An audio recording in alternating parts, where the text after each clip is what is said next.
Y'all go check out Down the Valley, man. Make sure you support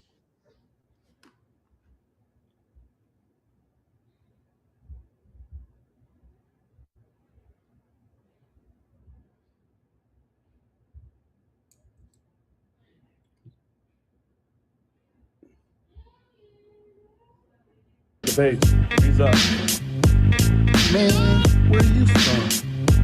I'm from down in the Listen to this. You mean like San Antonio? Nah, man. Far. Join us every Wednesday and Sunday night for live shows. Turn off the light and DITV Sports, where the Valley goes to travel. Follow down in the valley. Y'all go check out Down the Valley, man. Make sure you support the page. He's up. Man, where are you from? I'm from down in the valley. Listen to this. Marco, what's good? What's good? Hey, what's the word, bird? You don't say that anymore. I was going to before you messed it up. I was going to say bird. I'm gonna get a new one. I got to figure that one out. Happy Okay, Sunday. cool. How's your day going? Man, I slept a lot. Your sleeping patterns are all jacked up, man. I mean, part of it is, well, this week I didn't have any classes, so I'm just tired. I mean, we traveled early in the week to Houston for media day. That's true. Then I traveled Friday and Saturday for ACDC. Well, let's So like, get to the important stuff. yeah, so like DC. it was awesome.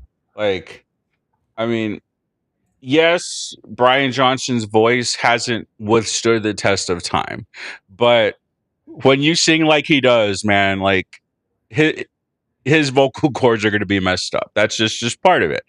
But man, it was still really fun. Like the energy, the singing, the guitar playing, man. Angus Young on the guitar is just crazy. I don't even know how old he is, but dude's still shredding. He had like a 15 to 20 minute solo at one point. How sick was that? That was so cool. He's on the drums or he's on the guitar? He's the lead guitar. Okay. Sorry, I don't know all the names. I know ACDC, but I don't know the names. Yeah, no, that's fine. Brian Johnson is the singer. Angus Young is the lead guitarist. He's the one that's come up and played all the stuff that you know from AC/DC. And Man, I don't know a lot about music. I don't claim to know a lot about music. I like what I like, but I love a guitar solo. Yeah. I don't even know what's going on, but I just watch them just rock. Yeah. Like, it's kind of, it's a comedy. The stuff he does on there with that kind of guitar, I mean, that's smaller level, but that's how it got to me. But I love a good guitar. And then drums. Oh yeah. Like, I mean, first of all, School of Rock is 15 out of 10 movie. It's awesome. Cool. I was wondering if you dog me out because I like that movie. Yeah, no, Jack Black is so good in that movie. And the kids were actually playing and singing in that. Like really? they were actually doing all that. Yeah. Oh, that's cool. See, that makes it even better. Yeah. So none of it was like dubbed post after the fact. All the kids were playing. Jack Black is an amazing musician, but yeah, I mean, you can't compare to Angus Young and AC/DC's guitar stuff, All right. Well, that was a highlight. So you have been traveling.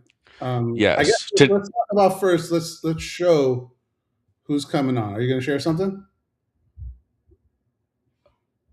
I was gonna play my video, but when they came on, I thought that's when you wanted. Who came on? Coach and the players. Oh yeah, no, I thought you were going to show the AC/DC live. Oh no, we're gonna get struck for that, man. Oh, okay, cool. Yeah, so, we're gonna get copyright struck for AC/DC. We don't want that. So obviously, we never talk to the people that are here. I feel like I should say, hey everyone, we're excited to have you here. that seems silly. But I mean, I want to let people know what's going on, right? So yeah. I'll let you tell who's going on, since it's really it's your story, man. I thought it was cool when you sent it to me, and I'll let you tell the story of how this all came about, and I'll cue in some of my own rhetoric. Okay. Before I do that though, I'm going to show one picture from the concert, not a video, but a picture. Let's do it. Let me check it out. I was on your live rocking. I even told you that darn stage was so big, man. These guys were having to run a mile just to get across, and they're runners. I don't know how old they are, but I couldn't do that. Dude, and they were on stage for 2.5 hours. That's crazy. But Wow. this was my favorite picture. Like, they were playing Hell's Bells. They had the big old bell come out. And then right up front, Angus Young, the lead guitar, and the singer behind them, just the bass and the rhythm guitar, and you got the drums. But this was a cool one with the bell coming out for Hell's Bells. My daughter's friend was there. Shout out to Angel. Oh, nice. So she said her family went there. I was like, oh yeah, Marco was there. So Yeah, on Instagram there was a lot of people there that I knew. I had a cousin there I didn't even know. Like one of so that guy from, I think, San Benito that you said posts a lot, that we weren't sure what he did. He was there. I saw him post about it, but yeah, like there was a lot of people there that I knew that I didn't even know. I could have hung out with them. man, But that's good to know. yeah. But let's talk about what we're getting into and how this came about, because we got like 8 minutes before they came on. I want to really get into how this all came about. I think it's a cool story to me. So talk about how this came about and introduce it, and I'm going to chime in a little bit. Yeah. So I was in high school 03 to 07. So the 2006 football season. So the 2006 football season was my senior year. Nice. And that season was so cool. Like, the first game, we went to the Alamo Dome. We played Victoria Memorial in the Alamo Dome, and we won. That was a non-conference game? It was a non-district. Yeah, it was a non-district game. Oh, And that's it. yeah, like, I'd never been to the Alamo Dome for a football game. I'd been there for band stuff and performed for band stuff there, but we went for a football game, like, and it was so much fun. Like, I want to say we went to the River Center, but the biggest thing was that we beat a team that was not from the Valley. Right. That's a And that's a huge thing for schools down here, to beat a team outside the Valley. And from then the season just kind of took off. Like, by the end of the year, we were 8-2. I mean, scoring like 50, 60, 70 points a game sometimes. And when we got to the playoffs, like, we routed, I think it was Laredo Martin the first game, like, not even close. The second round, we beat Piaget North, like, pretty handily, and they beat us earlier in the season. Yeah, I remember. I read about that. And then, so the whole reason this article and stuff came about was the third round playoff game. So it was against San Antonio MacArthur. It was in McAllen. One thing I did know about Coach Littleton, he always wanted home and homes. He didn't like neutral sites for playoff games. At least that's what I heard from. That's what I heard from other coaches. Yeah. So the thing is, if we had lost that coin toss, we would have gone to San Antonio and played over there. Hold on. This is kind of weird to me. So, and I didn't know they did this. So back then they would do a coin toss. If you won, you can choose to play at home, is what you're saying. So I want to say they still do coin tosses for this. So this is how I understood it. So if one coach wants a neutral site and one coach wants a home and home, then they have to flip to see who wins. So are we doing a neutral site or are we doing a home game? Oh, so they flip for the decision. Yes. And then, so in this case, Coach Littleton won that toss, I'm assuming. And then you choose for which side are you playing at? Are you playing at MacArthur or are you playing at McAllen Memorial? Was that another coin toss, maybe? I'm assuming that's what it is, yeah. Very Friday Night Lights, like don't touch that. Don't touch that quarter. Don't touch that quarter. Remember that one? Yeah, listening over the radio, yeah. I don't know about this. Looks like it might be heads. That just live. So, man, that's crazy, man. So the article, and then when you sent me the video, I was like, one, I knew it took a long time. Mhm. Like I already doing these videos is hard. Yeah. And so I knew it took you a long time. And then when you dropped it, it just started spreading. Yeah, like this was one of those things that I wanted to do. Like it was a project that like I had fun with it. I wanted to put this out. Like, was it going to do well? I don't know. But we've got our guest of honor already here. There you How you doing? How we doing, Coach Littleton? I'm doing good. How are y'all? We're good. Good deal. Really, really good. Nice to meet you, Bill. I'm Roy. How you doing, Roy? Bill Littleton. Glad to meet you. Pleasure to meet you, sir. Pleasure to meet you. So I'm 45. I still got to respect my elders, man. I don't know. I'm 44 and a half. I get it. I feel like my dad's watching me right now. Like, hey, man, this guy, you respect your elders. So we're kind of just talking, Coach, about the buildup and how, Marco had this story and how it just was so cool how when he dropped it, it just started spreading and the memory of this team was big. But I'll let Marco talk about it a little bit more, Coach, and we can get into it a little bit more. Okay. Yeah, so like I was saying, I mean, we got into the third round game and it was big that we had a home game. We had a third round playoff game at home. And at that point, I don't remember ever having a San Antonio school come down to the Valley. So I remember it being cold. I remember being at night, like we were drinking hot chocolate on the track because it's the third round of the playoffs. The directors don't care anymore. Cold. It was cold, yeah. Cold. You probably had a cold game because of sweating. That's probably different. And then again, I remember looking up, seeing the crowd. Like, man, there was not an empty place in the bleachers there.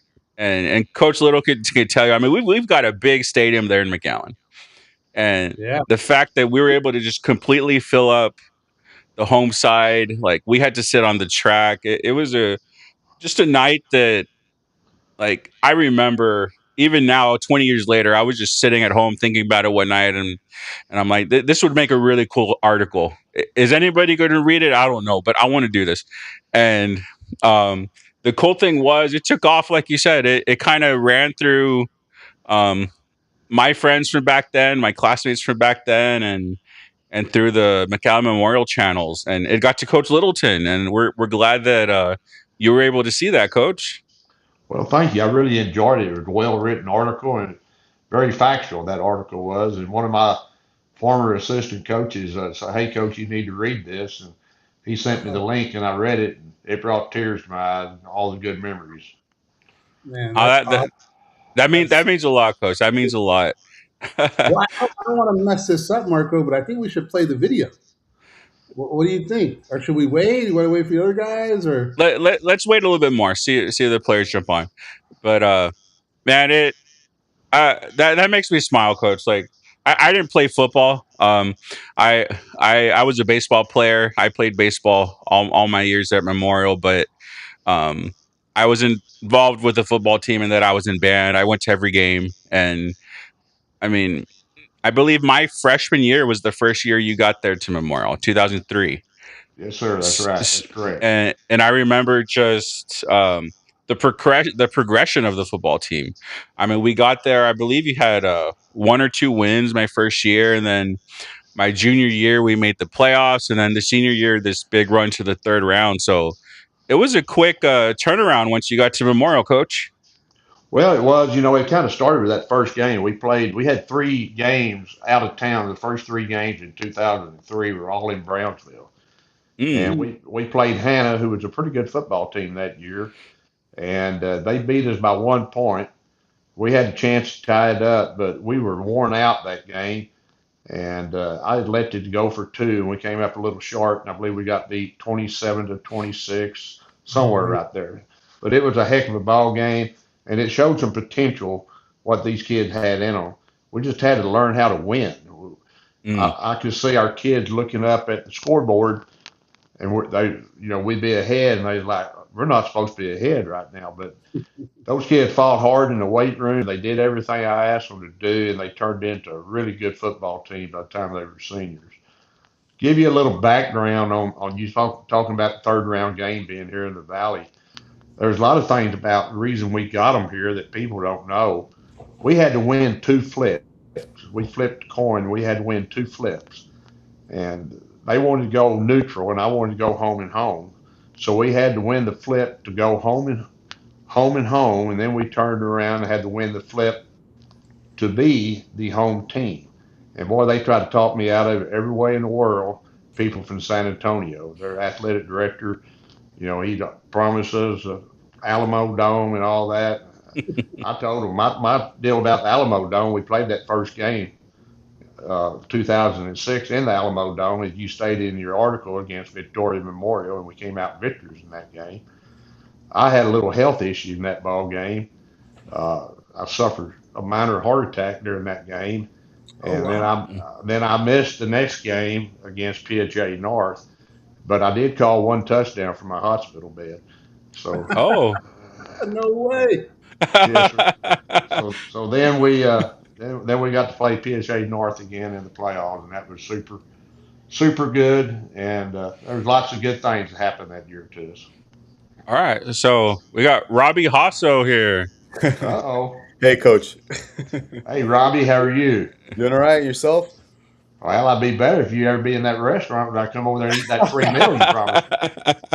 Coach, you went one time and I wasn't there, Coach. One time. Might as well been 1,000. Oh. Coach can be. It doesn't matter how long ago.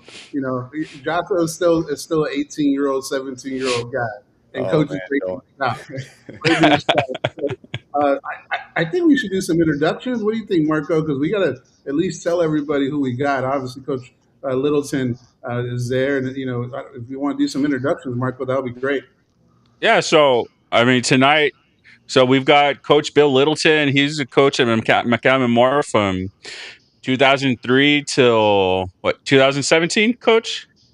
I believe it's 2018 football season, somewhere around there. 2018, yes. And again, just during that time, McAllen Memorial was on the top of the valley, like amazing football team. And then we got Robbie Hasso, former classmate of mine. Football player.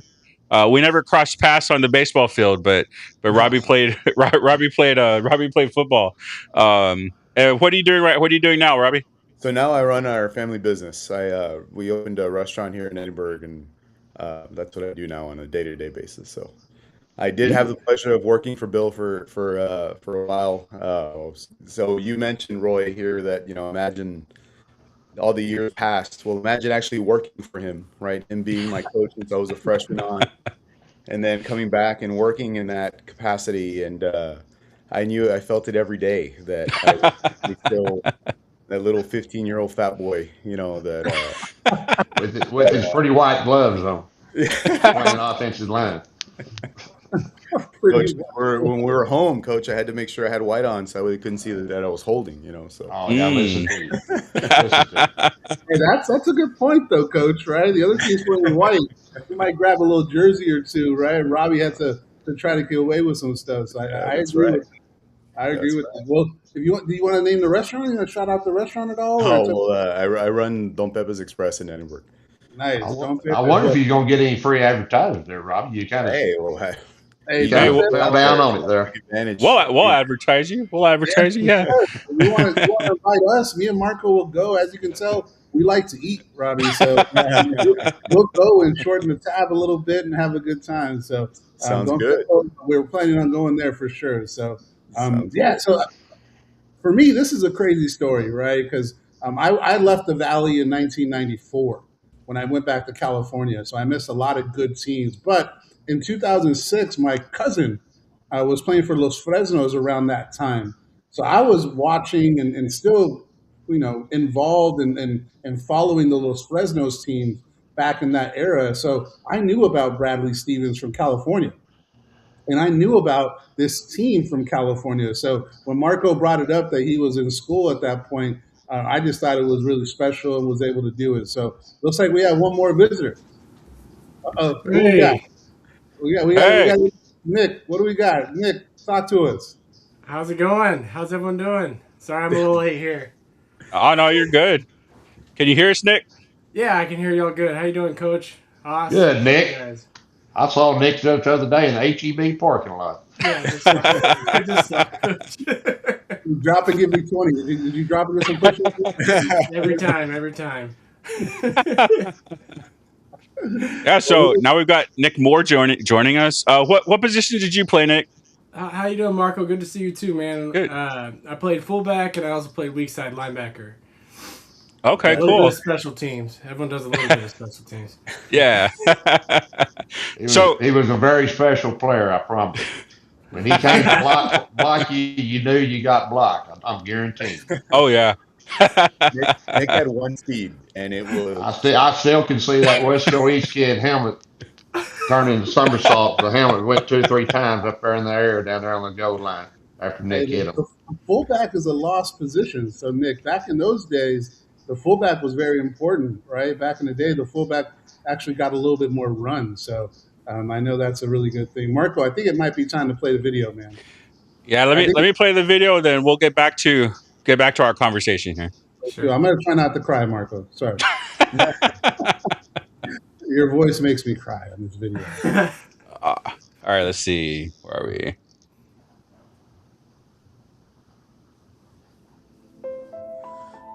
"20 years ago, McAllen Memorial's football team gave us the season I still think about today. For the third round playoff game against San Antonio MacArthur, our side was so packed that the band had to sit down on the track. I was a senior. I remember looking up and seeing a sea of people, yellow towels waving, and the roar of that crowd. That 2006 team finished 10-3. Bradley Stevens became so dominant that honestly, we started expecting the incredible plays. But this was a team. Mitchell Bunger, Albert Lozano, Emery Sweeney, Joey Bourbois, Daniel Hawkins, and so many others helped make that run possible.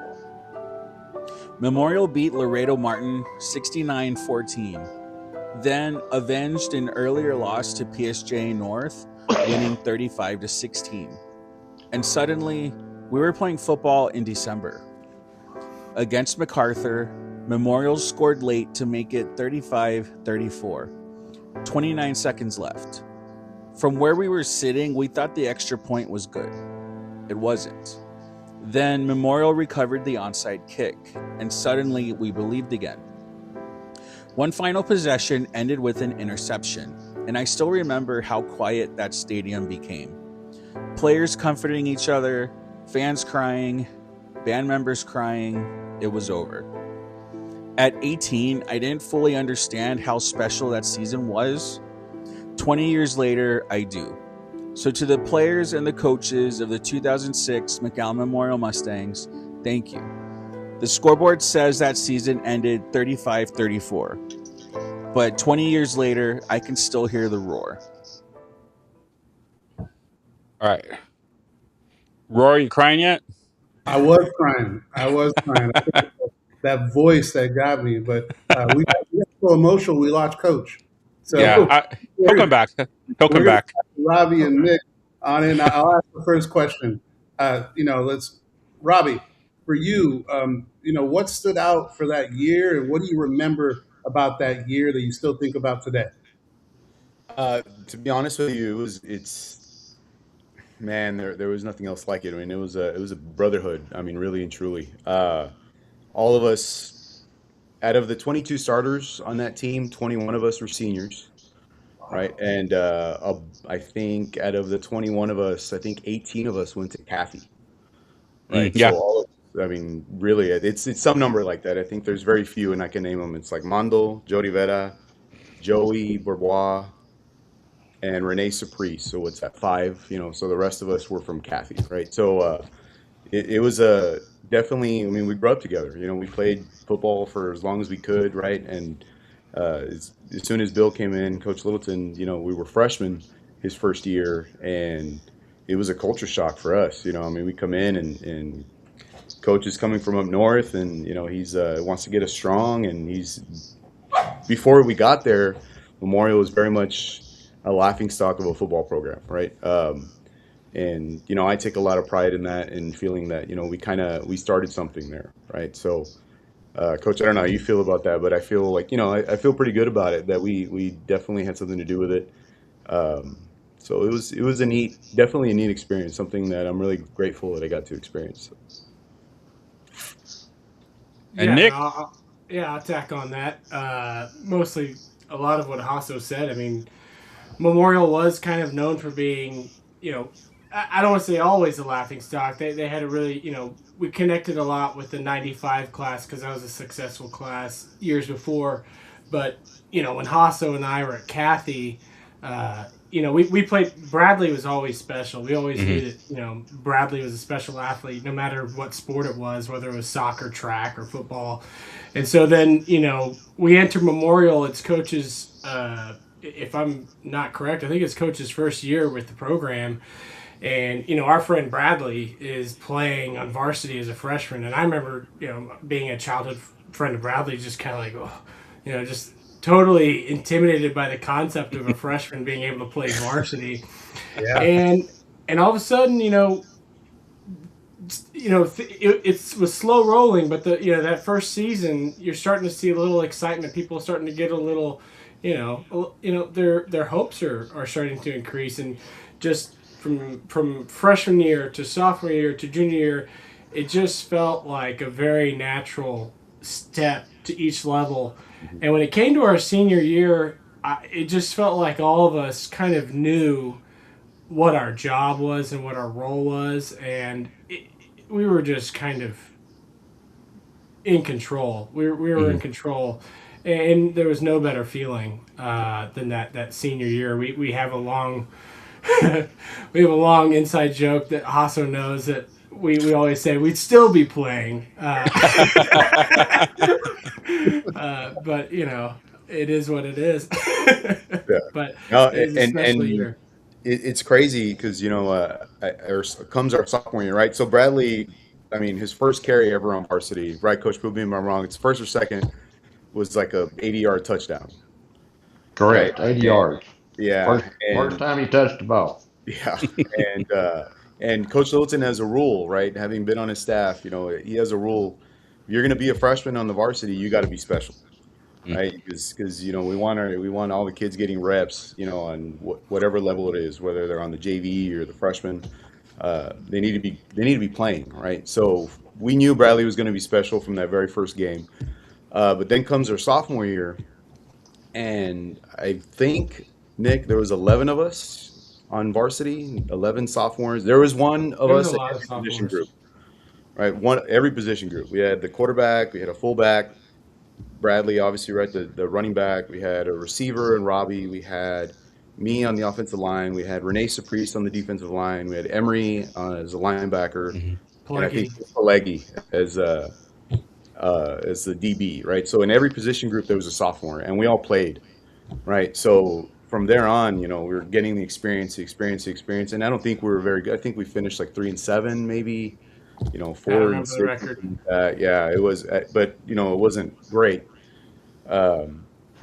So come our senior year, and like Nick totally nailed it. We knew what we were doing. We were lucky and blessed that Coach had the same staff pretty much throughout our whole 4 years, and our coordinator didn't change, our defense didn't change. And I mean, everything was just simple for us because we ran it pretty much the same offense in 7th grade. And right? Yeah. Our junior year, I mean, not to jump all the way to senior year. Our junior year, we qualified for the playoffs. I don't think Yes. we won the division, but do we win the division our junior year? I'm trying to. No, we lost to Charlotte last year. But we had our first playoff berth in just decade, maybe over a decade. And I know that, everyone was holding up posters a lot like Ted Lasso, believe, and having hope. And but in 3 years, 3 years since Littleton had gotten there, you could feel this dynamic changing. And that same year, I'll never forget, we played Mac High. And Mac High was the football program of McAllen at the time. Yep. And our junior year, we beat Mac High. And I remember, I think we were in the away locker room for that game, and all of us making the puppy whimper sounds. The whole locker room just went up.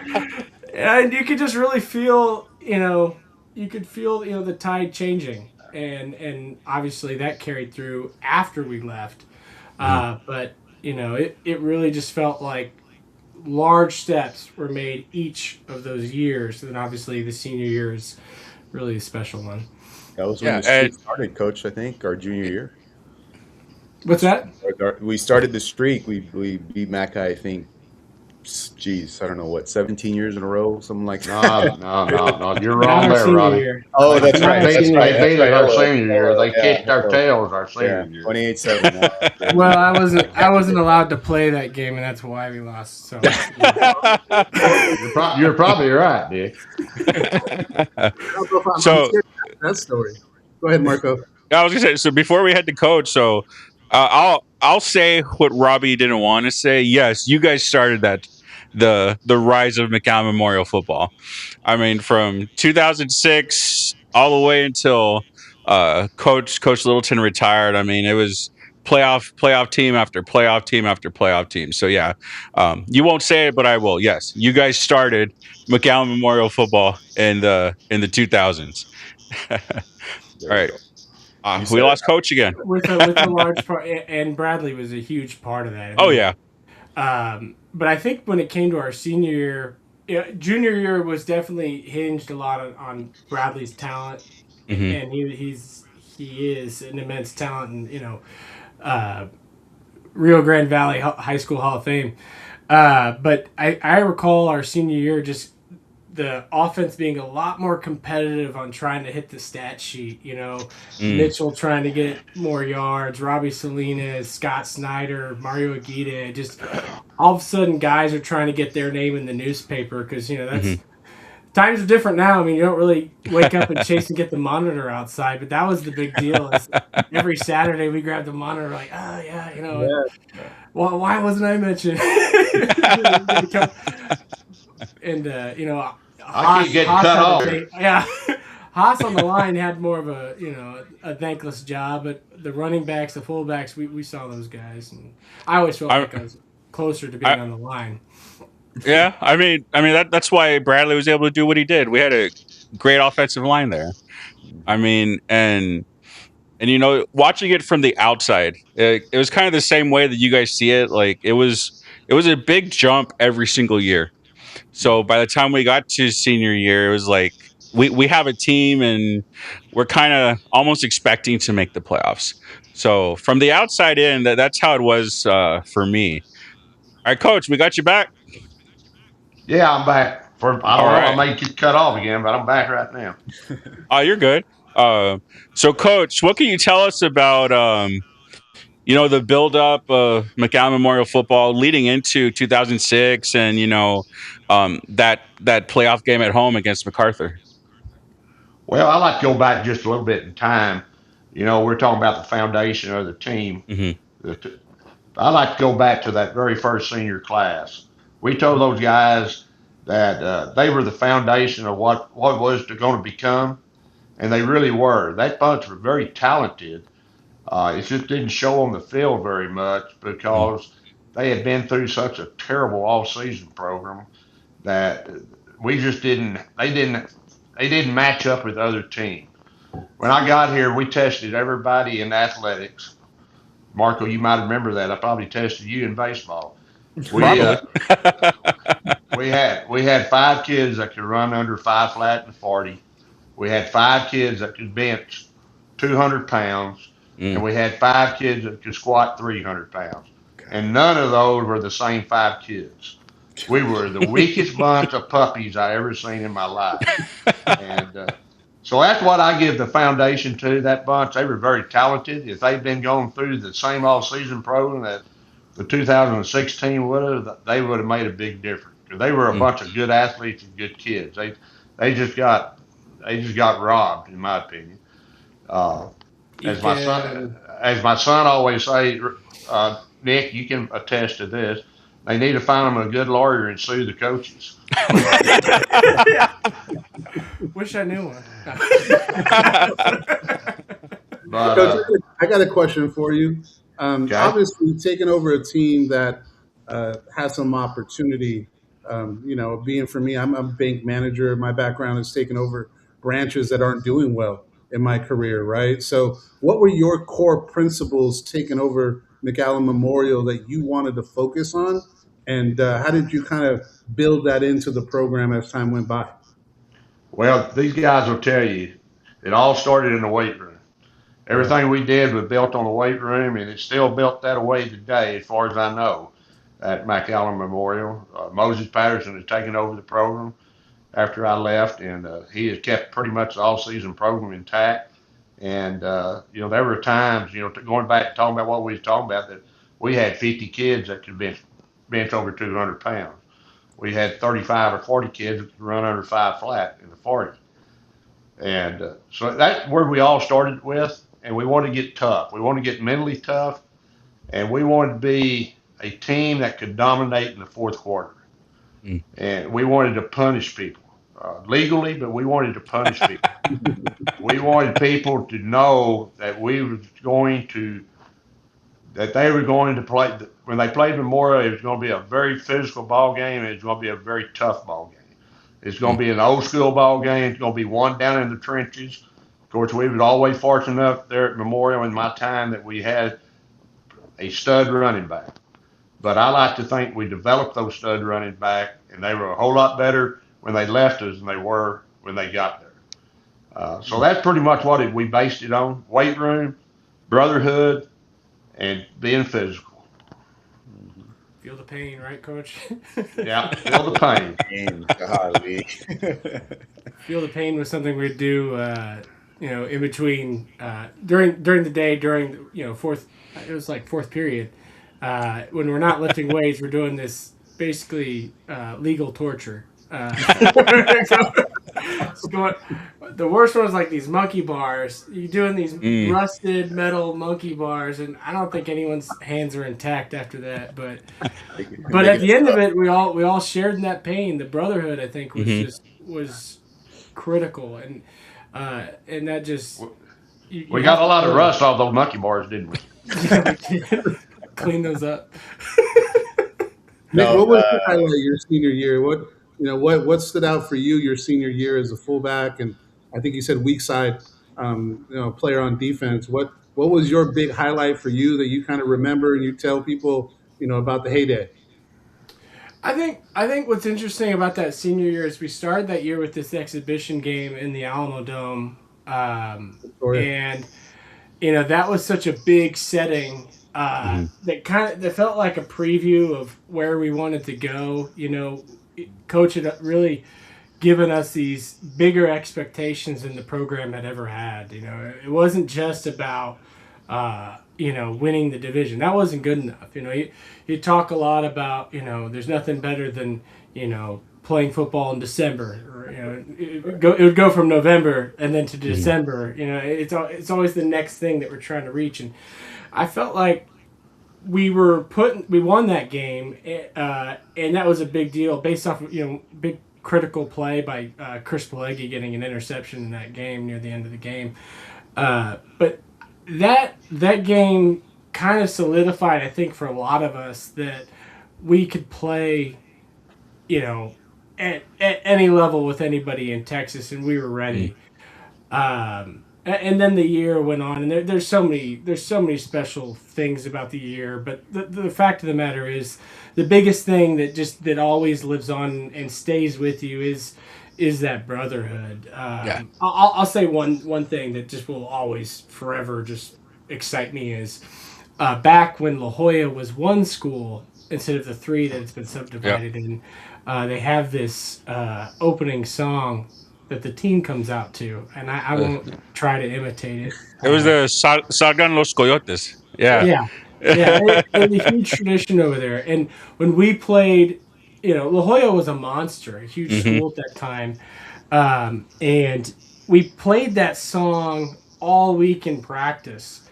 And it was when the game finally came, they played that song in the stadium, and I just remember my blood was boiling. I think all of us were just like holding each other back from getting on the field. We were just ready to tear into them. We were just so excited. The song became our song, and we were playing away, and I just thought that was such a genius psychological plan on the part of the coaches. We had never beaten them. We had never beaten them either. I mean, they were, and like Nick nailed it, they were a mega school. They had like 5,000 students at the time. I mean, they come out of the tunnel, right, and they're red, and they just looked intimidating, right? And coach definitely put it in us that we are going to beat this bunch. We are going to beat this bunch, and we played that song over and over. And totally just when that song played, I don't know whether we were more excited that was probably going to be the last time we heard it for a long time, right? But I mean, we were literally like going crazy at almost midfield. Right, just because we were ready to just tear into them, and that's exactly what happened that game. So that started on Monday during fourth period. And by the time we got to Thursday at fourth period and playing it every day in practice, you can imagine how sick they were of that song. Yeah. But that song didn't intimidate us when it came on before the ball game.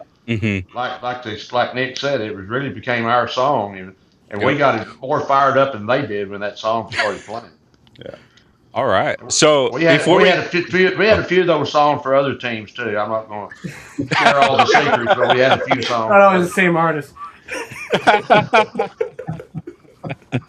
So before we go to the MacArthur game, Coach, so what was different going into or playing PSG North the second time in the playoffs that year?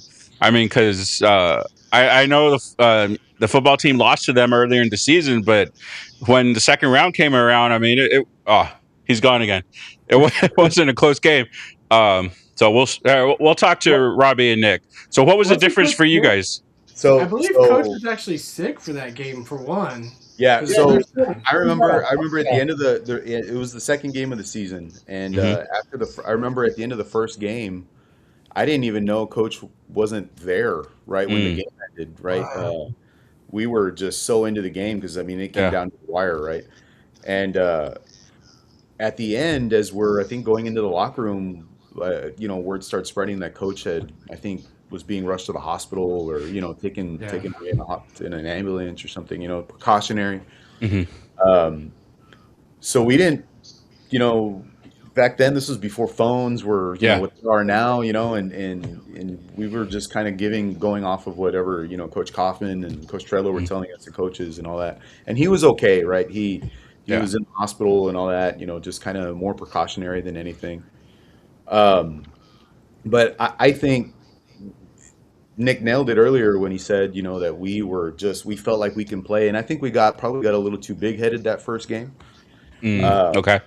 And it was weird, especially for us seniors, right, that not having Littleton on the sideline.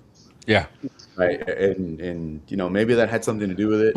But I'll tell you what really set us off and Coach will attest to this because I've heard the story plenty of times. Being on the other side of it was in the paper that week, right? The Monitor, Nick. I know where you're going. In the paper, they had called us finesse. That we were more of a finesse team. We had a game plan that we practiced all week, right? And then comes, I think it's Wednesday or Thursday, and Coach one of their players, I don't know what it was exactly, but they called us the finesse team, and they were going to be the power or the strength, whatever, right? And I still remember Coach Kaufman coming in, and he's like, screw that. He goes, we're going to change. We're going to run right at them. We're going to run lead. We're going to run dive. We're not going to be running counter in the pitch the whole time. We're going to be running it right down the heart of that defense. And that's what we did. If you go and watch that game, and lead and 30, just the trap and everything. I mean, Nick was probably hurting at the end of that game. But, I didn't play that game. We were definitely physical. I mean, it was like, we took that personal. Yeah. And Coffin, coincidentally, is the current head coach of PSJ North. The Kaufman from PSJ North. Yeah, he was our offensive coordinator. And that was one of 2 games that I couldn't play because of concussions. So, so I wasn't hurting. In a different way. He must have been really concussed back then to be concussed, because you play fullback. It wasn't a big deal back then. So no, really, what they call it, getting your bell rung. Bell rung. Nick literally had one speed, and it was just balls of the wall. Pardon my language. No, you're good. And it showed. I mean, I remember that being something, a description we really just wanted to destroy. And clearly we lost that game, but I think eventually, I think we destroyed that description. It mattered with when time. it was more important. Yeah.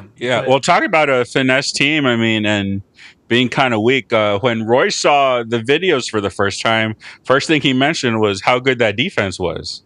Yeah, absolutely. Everybody's up the field, right? So, I mean, I know Bradley was a star, but to me, the defense stood out when Marco showed me some of those videos. And for me, so obviously the finesse comment, I get it. Like, I can tell just the way you guys are talking about it, right? And back in those days, the paper was gold, right? Yeah. Either you want to be in it or you want to know what people are saying.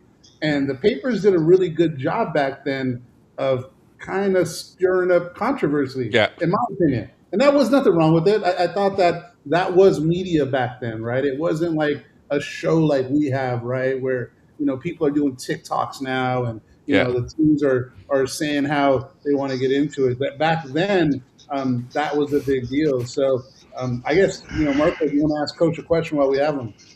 Yeah. So, Coach, talking about the MacArthur game, I mean, what do you remember about that environment, the crowd, just seeing the home stands full? What do you remember about that day? It was a very, very special stadium that night. The excitement and everything that went into it all week long. And like you said, looking up there, and they were as thick as ants up there. The people were. You couldn't see anything but people and the yellow towels. Booster Club was nice enough to furnish yellow towels for everybody, and we really played that up.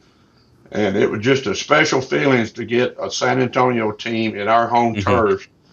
And I never doubted. I really felt like all week long we was going to win that game. We had an opportunity to win it. We came up a little short, but I take my hats off to the kids. We played with them.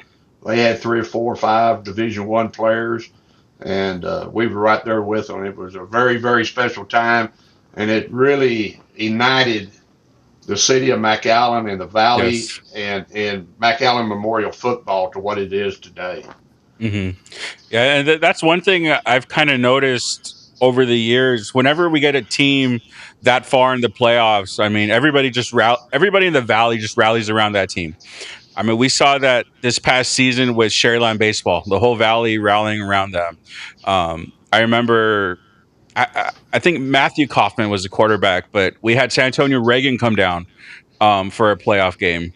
But yeah, that's one special thing about the Valley, and that night in 2006 was like, McAllen was not the only one there. We had people from everywhere coming to watch that game. So Robbie, Nick, what about you guys? What did you guys remember about the environment and just like looking up and seeing the crowd like that? Nick, go ahead.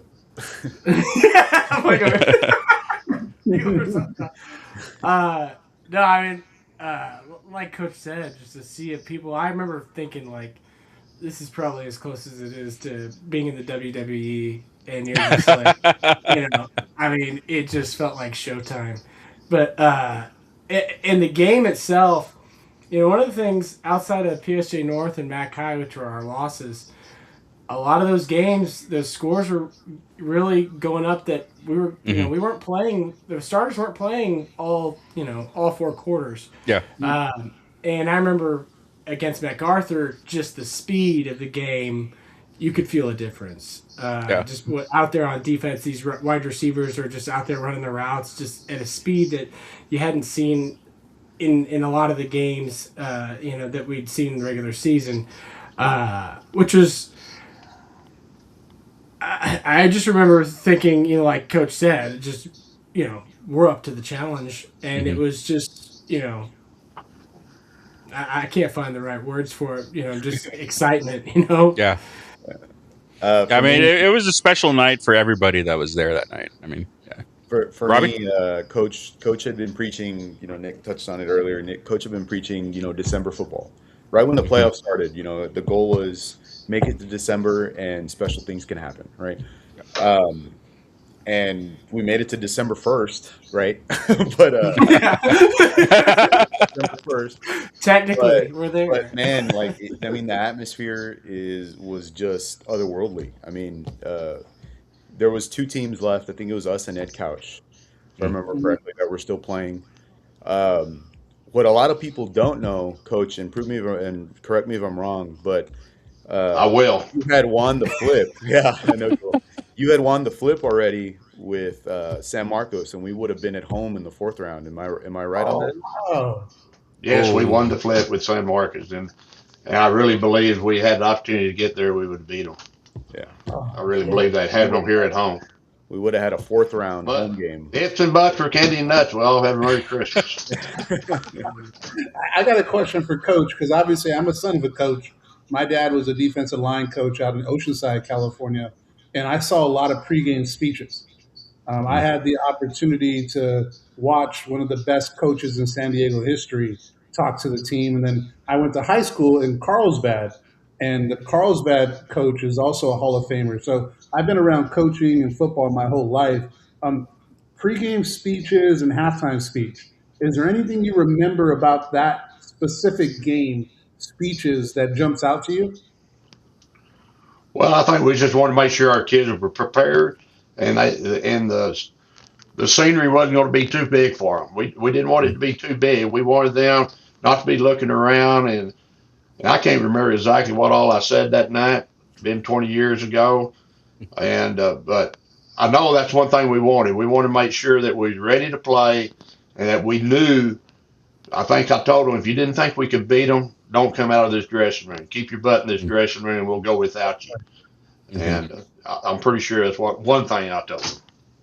So, something I'd like to add to, because, Marco was there, and, Hasso and I were there on the field. Yeah. But it really felt like we were all together. It really felt like throughout the week, I remember teachers and staff at school, classmates. I mean, there's a brotherhood of players, but at that time, it was it was electric. There was an energy in the air amongst, just everyone at that school, and everyone was united with, one vision. Obviously, everyone's got their own thing going on in the daily, but when it came time for that game, it also just felt like, the people in the stands were with us. I mean, it was like Coach just touched on, didn't want us to feel like the moment was too big for us. It felt like us versus them. It felt like this is all about, you've come, to our monster at that time, and I don't think there was any sense of the moment being too big. Hasso, I think if anything, we had them looking around and they didn't know what to think. When they came out on the field and saw all the people in the stands, all the towels waving, and the band playing, and all the excitement. I don't know that they've seen anything like that all year long. Really and truly. Yeah, that's a testimony to the Valley for what they can do when you get to the 3rd round. I was going to say, I spent time in San Antonio as a youngster, between the Valley, San Antonio, and California. And my brother went to MacArthur. And it's don't get me wrong, it's a great school, and they have a pretty good history. But what I do know is they don't have 10,000 people going to their games. No. Right?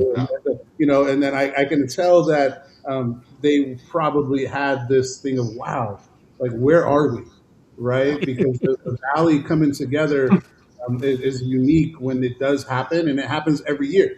I mean, we just Yeah. had it with Brownsville Vets a couple years ago when they went to the semifinal, right? Where, we were having, barbecues just to watch it, and the whole, my whole family got together just to watch the game on TV. I have one last question for me, Marco, if that's okay. Yeah, go for it.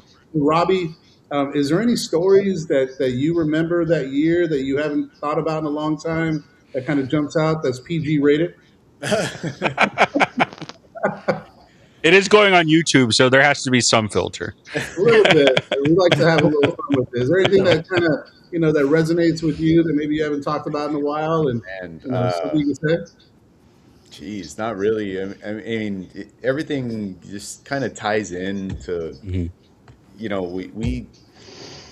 man, it's hard. It's hard to explain, a single story that maybe I haven't thought of. But,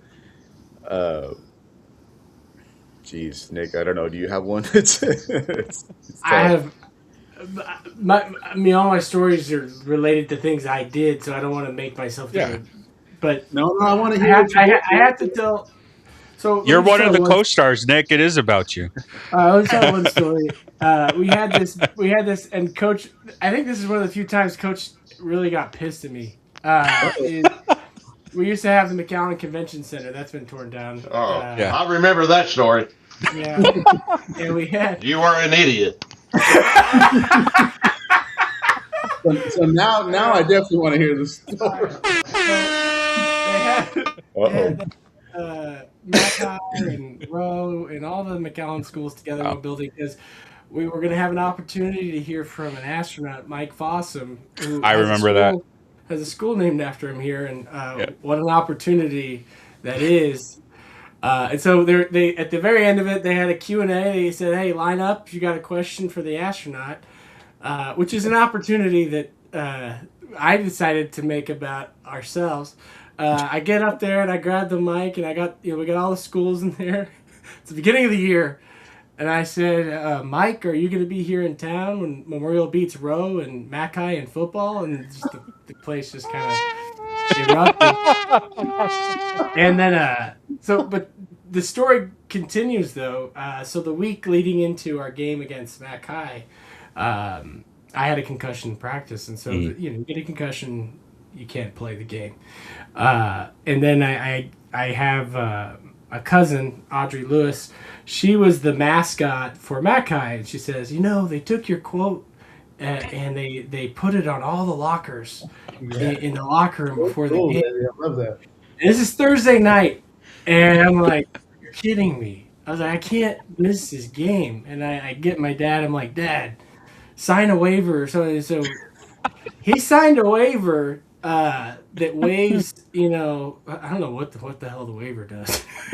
So, he signs a waiver to try to get me to play this game because I desperately want to play this game. And so, sure enough, I suit up for that game, but I shadowed Coach from the beginning to the end of that game, desperate for him to call my number. Coach knew better. But, yeah, that's the end of that story. I got to hear Coach's side of it. Coach, what do you remember about the astronaut, and how mad are you about Nick for doing that? Oh, we got no audio for Coach. Oh man, Coach, we can't hear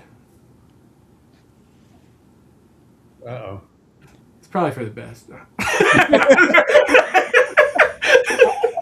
got to rewind a little bit because obviously I got a question. Not a question, but I want to make sure I hear this right. So the convention center had all the schools there. And you go up and tell the rival school, are you going to be there when you kick their butts? It's basically what happened.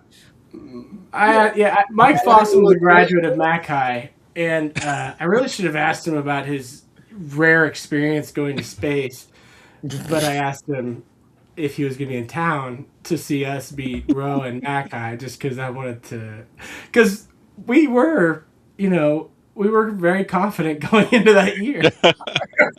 We knew what we had. So, Coach, can you hear us? Can you talk? Oh, Coach no, Whip, Coach, hear no you. audio for Coach. Miss Littleton, help. Yeah. Maybe log out and go back in. Here. Yeah. I'm See what you got, Marco. gonna kick him out, and then he can rejoin. Yeah, Okay. you can read me.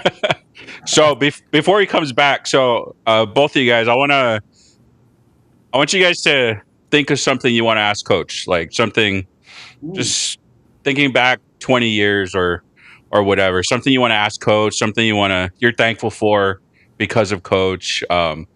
And with my luck, he's not going to come back this time, but I hope he does. So think about that a little bit. But man, I remember Mike Fossum coming down. Now that you brought that up, I remember that. So Roy, he has a middle school named after him here in McAllen. Who does? Mike Fossum, the astronaut. Yeah. Oh, okay. Yeah. Well, you should have had Nick under it saying his part. No. I mean, I wouldn't be surprised if they. Man. Like, I that's something I would do, to be honest with you. And it just sounds fun. And Yeah. I don't know you, Nick, but I feel like we would have been friends in high school. My crew would have done something stupid like that. We were a bunch of jocks and knuckleheads. And yeah, that just to have that moment and to say something like that to me is probably like you're like, oh, this is the best. And then everybody looks at you like, maybe that wasn't that good. It was all high fives until we got back to the locker room. And, Yeah. What was the punishment? What was the punishment? Coach wants to see you in his office. I was like, Oh God. Yeah, much like how I mentioned about the PSG North game, we gave them material, right? We gave them you don't want to do material to get fired up for the game.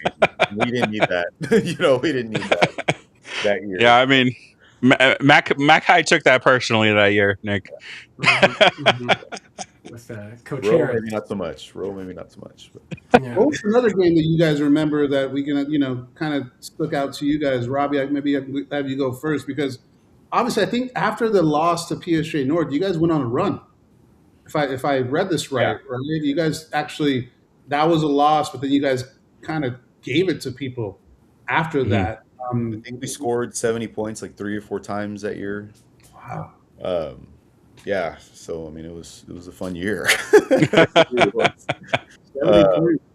We did end up losing to Mac High in district, right? And that was one of those where we just felt like probably a little bit of overconfidence, like in not, and then Nick giving them a whole bunch of material, right, to highlight. I don't think it's probably lost.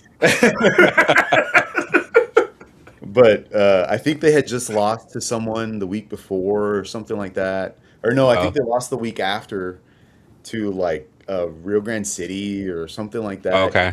So something happened that, I don't know. It's hard to explain. Maybe just because Nick wasn't playing, maybe Nick was pull back, weak side DNs are not there. He's decleating people. Right. He's giving the astronauts flying up in the air.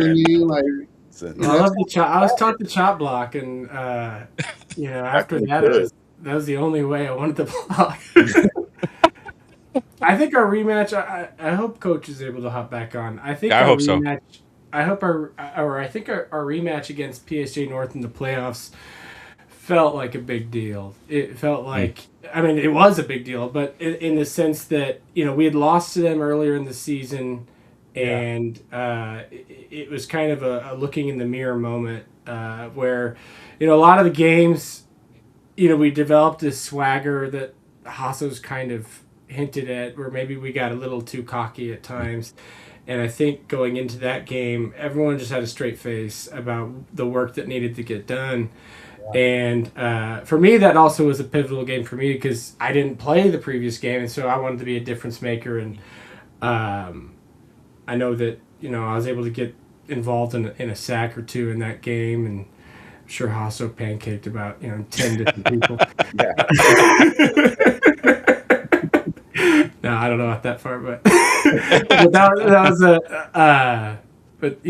that was a big time game, and that just felt like a real gridlock. I can't remember I can't remember the final score. It wasn't one of these scores where we blew it up like crazy, like some of the regular season games, but it did just feel like a tight back and forth I game. think we won 35 They were- to 28 or something like that. I think it was a one-score game, Yeah, it was tight. 42 to 28, something like that. The second PSG North game, Yeah. it was when I was looking up, it was 36 to 15 or something like that. We're wrong. It wasn't as tight as we thought. It wasn't that close, yeah. Now, Kaufman obviously now with PSG North runs like a veer kind of, difference. Did you guys run that back in the day? Were you guys like a veer team, or what type of team were you? No, I mean the offense we run, the offense Memorial still runs to this day is the same offense we ran when we were in high school, and I can attest to that because I coached there.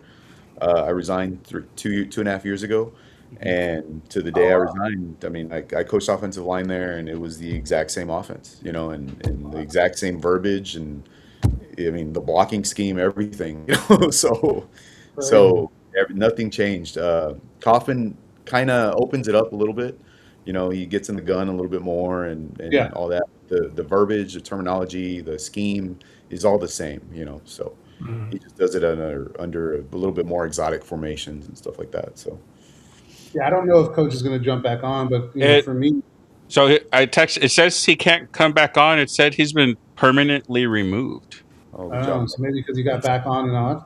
Well, I mean, to me, like I always like to hear what former athletes, what their coach taught them, right? And I think for you guys, I can just tell by looking at you and having your coach on here that he did some pretty cool things for you guys. I'll start with Nick.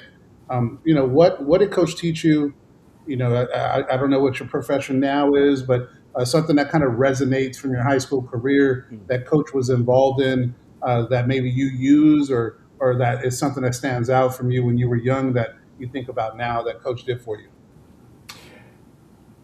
I think one of the things that, and I'm sure, I would imagine your great football coaches are this way, is he wasn't hyper fixated on the things that everyone else had their attention on. He really glorified people that did their job.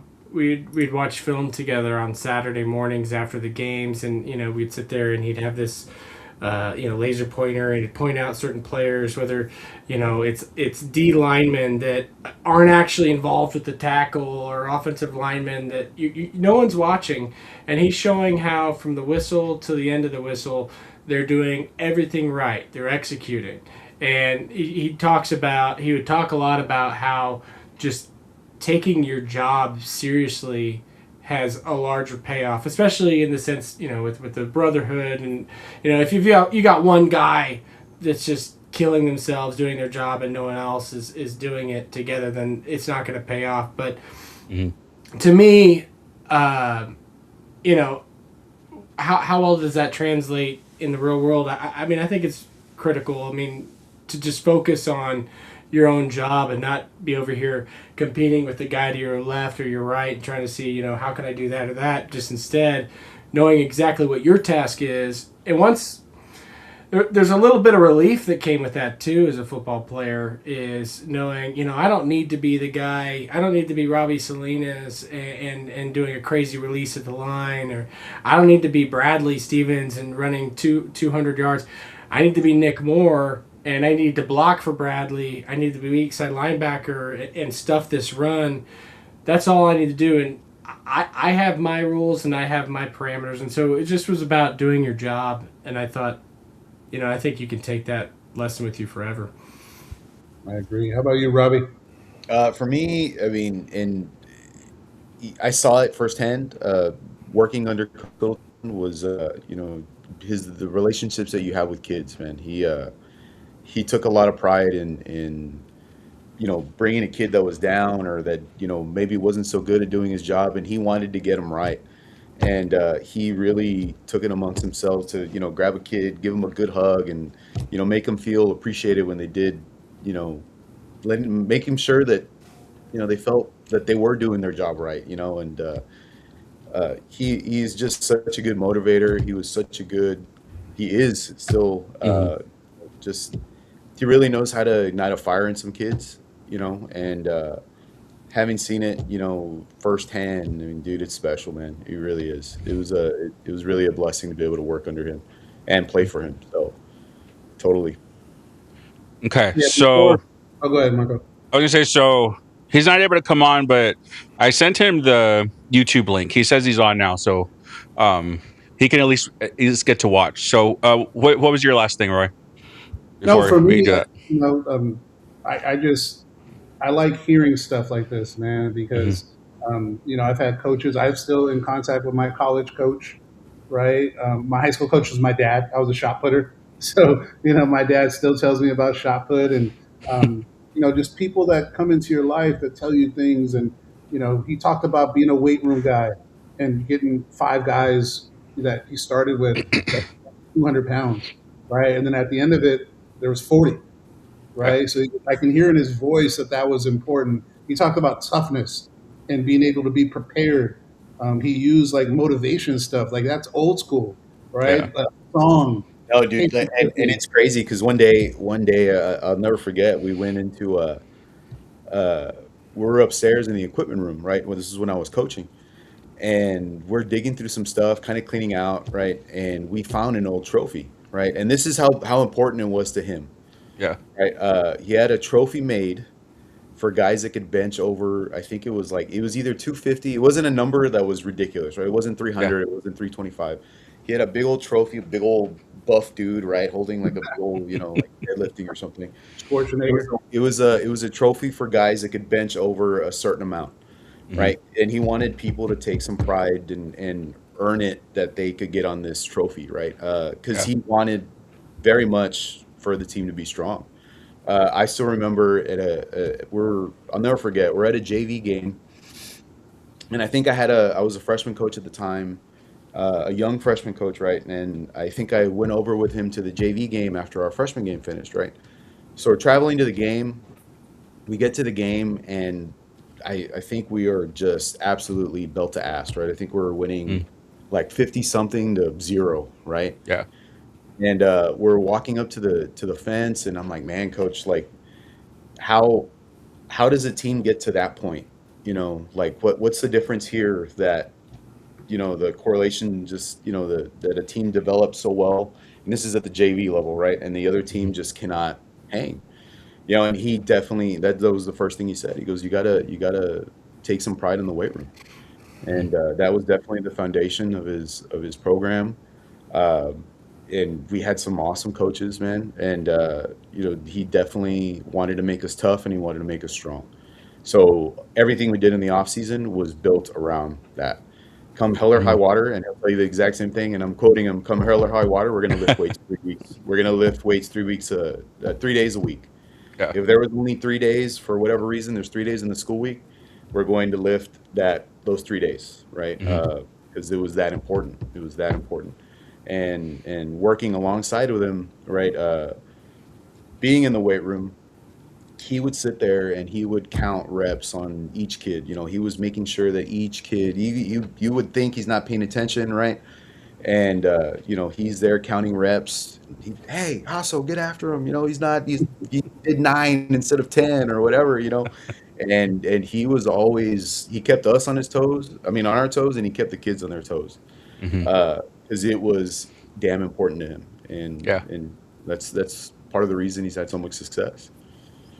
That's awesome.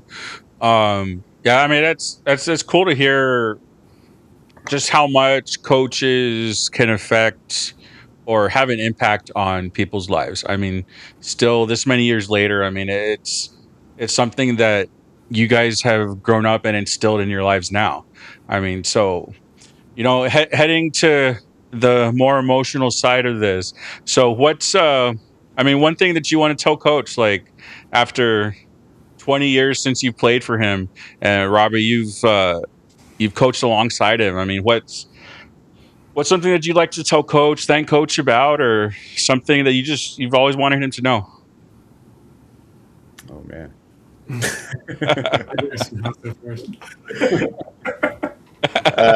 and I have had plenty of conversations, but he's very much like a father figure, man. For me, especially, he and not that my dad isn't around or anything, but he was just, when we were in school, and then when I was working, I was around him way more than I was around my dad, So He's definitely one of those guys that just he loves hard and he teaches you how to love, and man, he's just a special person. Someone that I'm hold near and dear in my heart forever. So that's definitely that. God. All right. Sorry, I know. Have you seen the same question yet? I gotta get into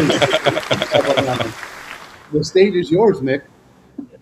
I'm not, same thing. I've had a lot of. I'll put you front and center. Put you front and center.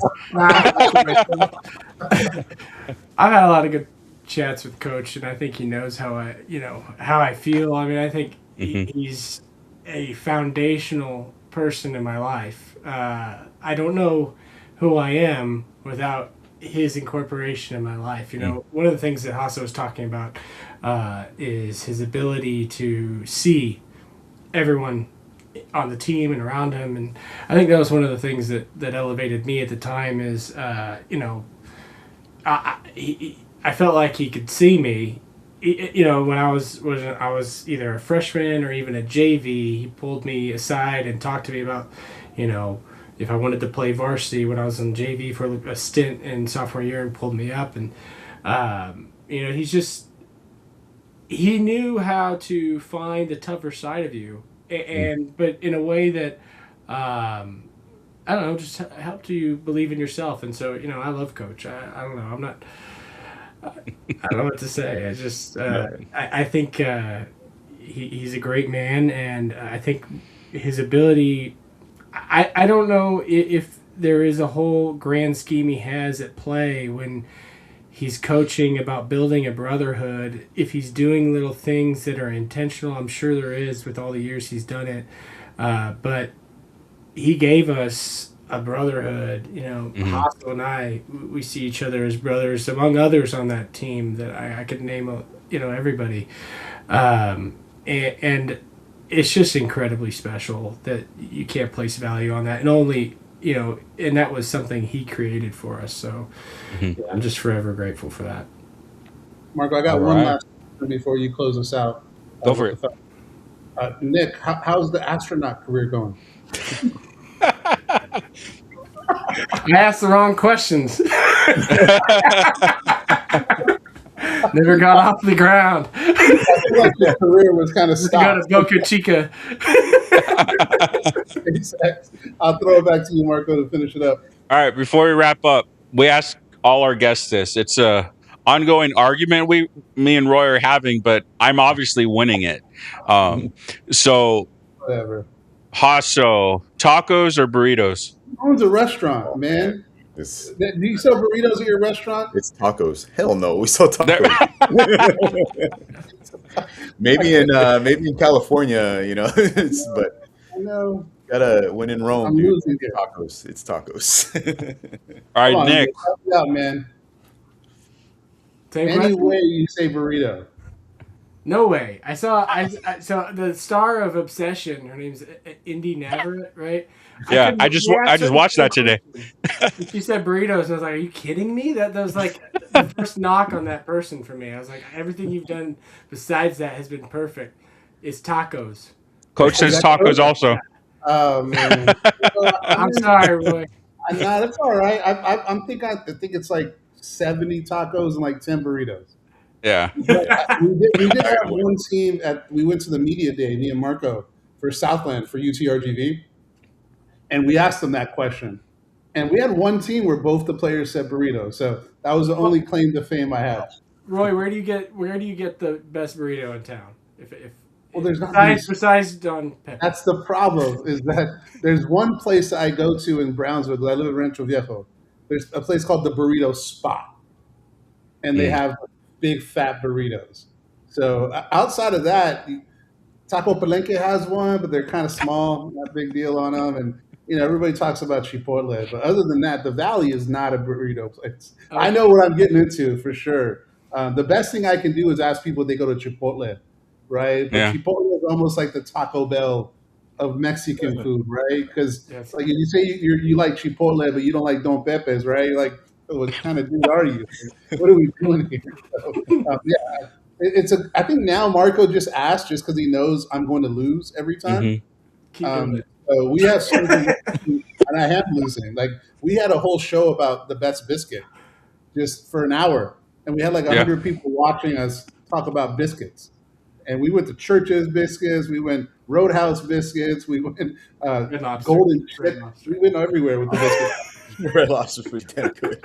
Red Lobster is another good one. Just, yeah, Go to Roadhouse and ask for to have them Oh, grilled. that's true. Have them grilled at Roadhouse. Oh. Hold on. Hey, Yeah. you need to talk about that. You got to expand on that. I mean, no, you just go and just when they bring you the biscuits, just tell them you want them grilled. Really? Put a griddle in the back, and dude, I mean, that guy, man. A grilled. I'm on a diet, Bobby. So Same. I had a cheat meal, and I'm not doing too well. You know what? I'm going tomorrow. I'm going to ask for that tomorrow. Yeah. It's a bad time for salads, Roy. So good luck. It's funny, dude. Like it's so but I'm doing my best, and I got to get rid of this baby weight. So I stopped being an athlete in 2003. So that's when I finished up with college, being a shot putter, and ever since then, I would say it's going downhill when it comes athletically. But we're trying. But now I appreciate you guys doing this, man. I appreciate Coach for doing this. I think it's great. I think it's a story that I just think it's cool hearing people talk about it. So I thank you guys for doing this for us. And I know Marco, it's a little bit more for him because he was there, right? And you know he talks about his glory baseball days. So I don't know if you guys were ever playing baseball because Marco can talk about that. No, they were never played baseball. Okay, you would know. So I'll let Marco finish it up. Yeah. So I mean, again, guys, just thank you for coming on. We were hoping that when we put this out that we'd be able to get at least somebody that was on that team. So I thank both of you for doing this. Coach also says thanks for having him. Coach and Robbie and Nick, again, we appreciate this from all you guys. It was fun talking to you about this, and you know, just kind of thinking back on high school, which I hadn't done in a while, but it kind of brings back the young energy that I used to have. So yeah. So again, thank you guys for coming on, and I hope you guys have a good night. Thanks a lot, guys. Appreciate it. Thank you. It was a lot of fun. It was a lot of fun to talk about all that stuff again and reminisce and all that. So it's pretty neat. Yeah, it was. And man, Nick, I'm clipping that Mike Fossum story. So I'll tag it when I tag it when I put it up. We'll put you in an astronaut suit. We're gonna mess with you. So be prepared for that to be all over. You're gonna be the photo, the portrait for the YouTube for the podcast. We'll have a little meme where I could have been an astronaut, but I said a bad question at the McAllen Convention Center. Probably wondering how I ended up here. All right, yeah, fellas, so appreciate you guys, man. Thank you guys for doing this. Yeah. Thanks a lot. All right, good night. Take care and have a good night. You too. All right. Marco, you got to go back to high school, man. High school you. Yeah, that was fun. Like, just I haven't thought or talked with many people from my high school days in a long time. So I mean, remember those guys pretty well? Oh yeah, like I mean, we were in classes together. It's just we never played sports together. Nick and Robbie, they were football players. They never played baseball, so we never crossed our paths like that. But I mean, yeah, I knew them from classes. I mean, even we were a big school. I mean, or at a somewhat big school. We had like, I believe 450 or something in our graduating class that year. But still, it's like mostly everybody knew each other. I mean, it was just that kind of environment. And was that the junior high they were talking about? Kathy? Yeah. So that's the one I went to also. Oh, crazy. Yeah, man, I remember. I don't think that class lost a football game in junior high. Oh, they were good back then? Oh yeah. And Bradley was there too? Yeah. Well, Imagine. No, I'm just saying. here, if he moved here. I have no idea. Oh no, yeah, he was there the whole time. Like you heard about Bradley before he got to middle school. So like think about. I think they were saying there was 21 or something seniors on that team in 2006. I mean, those 20 guys were playing football in 7th grade, 8th grade together. Yeah, I don't think they lost a game in middle school. So, I mean, when you have that core of guys, it's like, I mean, yeah, they were good the entire time they were playing. Well, now you got son Littleton doing his thing in Raymondville. I believe. Oh yeah, he's a coach there, and I believe, I don't want to mess that up. I'm 99% sure it's Raymondville, but I know he's coming to get a good season coming up for him. They had a great season last year with it, so I'm excited to dig into that school, dig into the new stuff, and yeah, I mean, I don't know. To me, this show is all about them. So I don't even want to mess it up and talk about anything else because we have a bunch of stuff, but we'll just talk about it Wednesday. I don't think. We have time for that. But like, yeah, it's just like I said. One day I was just thinking about this, and it turned into a story, and then turned into a whole show. Like, I honestly, I was like, nobody's gonna read this. Nobody's gonna care about this, and then it blows up. It's like nothing that I expected happened from it. Like, but I mean, just hearing from you how interesting it was, that from Coach how factual it was, which is a compliment to me. I like to be as factual as I can. So I'm glad it got to him. I think he said one of an assistant coach or something sent it to him. Sent him. Yeah, so I'm glad that it got to him, and I'm glad that we got to the point where we were able to have him on the show. So yeah, it definitely meant a lot to me, and I hopefully you got a hopefully what was I saying? Hopefully you got a little insight into Valley football at that time. Yeah. But this is just one of those teams that you remember. No, I did, and like I said, I was in California. Actually, at that point I was already done with school. I was already in the real world working for Wells Fargo at that point. Yeah. But I still kept on and followed that stuff because I had a cousin that played in that era. Oh, okay. And it was the same era, 6 through 9, where he was playing. And I had another cousin that played in Los Fresnos. So, back then, though, there wasn't YouTube. Back then, there was net zero. And you had to listen to games back then. I remember that. There was no highlights. You had to actually, the internet was around, obviously. Yeah. But you had to go to like this streamer.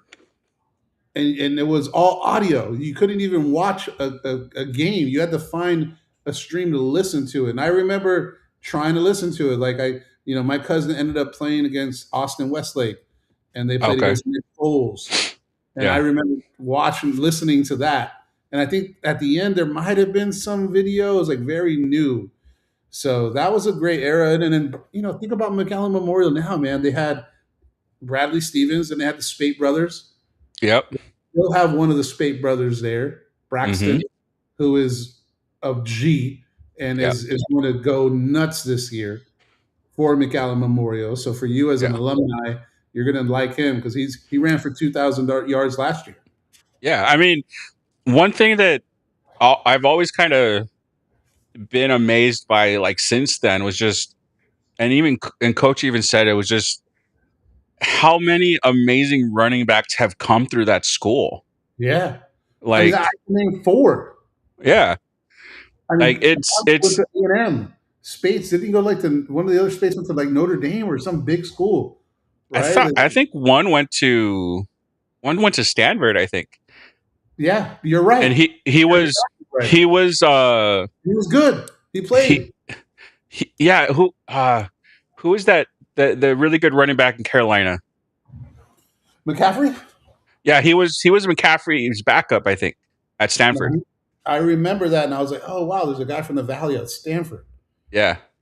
Like and McAllen Memorial, right? So the history of that school and the history of Coach is just legendary, and I'm glad that we were able to do that. And I'm hoping we can get some more of these type of deals happen. And football season starting, so it's going to be tough, right? So this might be something we put kind of on the back burner until next off season.